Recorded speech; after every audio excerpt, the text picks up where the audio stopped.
بسم اللہ الرحمن الرحیم۔ السلام علیکم۔ زمانہ جاہلیت میں ابو رغال طائف کا سردار تھا، ظالم اور سنگ دل۔ ایک دن اس نے ایک غریب عورت سے بکری چھین لی۔ اس کا بچہ جو اس بکری کے دودھ پہ پل رہا تھا بھوک سے ہلاک ہو گیا۔ اسی شام مغرب سے گھٹا اٹھی، سردار کے گھر پر پیہم مسلسل 4 مرتبہ بجلی گری اور سارا خاندان جل کر تباہ ہو گیا۔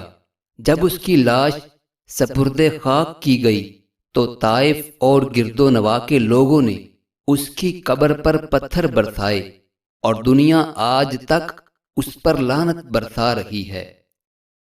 نظام الملک طوسی کا یہ دستور تھا کہ اہل علم کی آمد پر چند قدم بڑھ کر ان کا استقبال کرتا اور انہیں اپنے دائیں بائیں بٹھاتا تھا، لیکن ایک عالم ایسا بھی تھا جس کو وہ ہمیشہ اپنی مسند پر جگہ دیتا تھا۔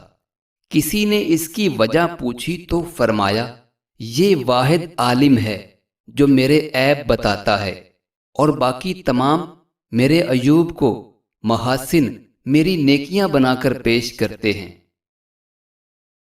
قیس بن سعد عرب کا ایک مشہور سردار تھا جسے حضرت علی المرتضیٰ رضی اللہ تعالی عنہ نے مصر کا گورنر بھی مقرر کیا تھا۔ ایک دن اس سے کسی نے پوچھا کہ اپنے سے بڑا سخی کہیں دیکھا ہے؟ کہا ہاں، ایک مرتبہ میں چند دوستوں کے ساتھ سفر کر رہا تھا کہ بارش آ گئی اور ہم ایک بدو کے جھونپڑے میں پناہ لینے پر مجبور ہو گئے۔ میزبان نے فوراً ہماری خاطر ایک اونٹ ذبح کیا، دوسری صبح ایک اور شام کو ایک اور اگلی صبح جب ہم چلنے لگے تو میں نے میزبان کی بیوی کو چپکے سے 200 دینار دے دیے اور منت کی کہ وہ شوہر کو نہ بتائے۔ جب ہم 5-6 کوس جا چکے تھے تو پیچھے سے ایک آواز آئی، دیکھا کہ ہمارا میزبان ایک تیز رفتار اونٹنی پر اڑتا آ رہا ہے۔ قریب پہنچ کر کہنے لگا، او ذلیل خاندان کے ذلیل بیٹو، تم مجھے مہمان نوازی کی قیمت عطا کرنا چاہتے ہو؟